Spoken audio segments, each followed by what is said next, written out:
Pessoal Centro Saúde Formosa hamutu com a Fundação Alola, a Unicef for formação da comunidade Sira e a Suculahane Oriental.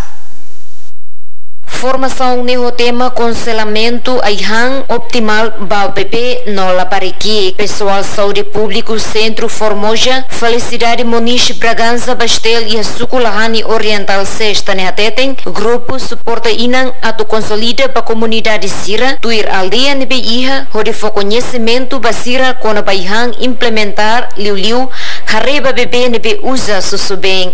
Usa susubeng artifícia nune lihusi formação ne bele muda siranya hanoi atu hemu siranya susubeng rasik no mos ayhang nebe fo proteção no nutrição dia.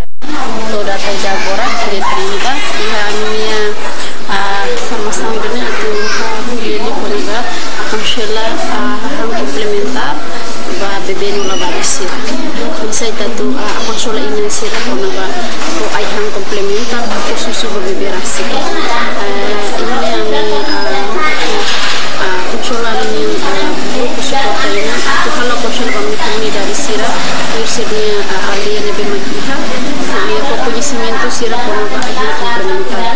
Ele hareba bebê se nebe maka parte usa susu bem artificial agora sira de hemo sirine rasa susu bem ba ayhang sira nebe maka proteção ayhang sira nebe proteção sira conhece o sira lebih kene klien yo e a formação medalha fokus sira muda sirnya hamain kono ayhang. E a Fátima Hanesam, participantes Francisca da Conceição Fátima Teteng, lihusi formação idane, konaba consolamento foi yang optimal ba bebê no Lapariqui, atu atene kleang nune oang labele sai vítima. Joanina Belo, Estel News.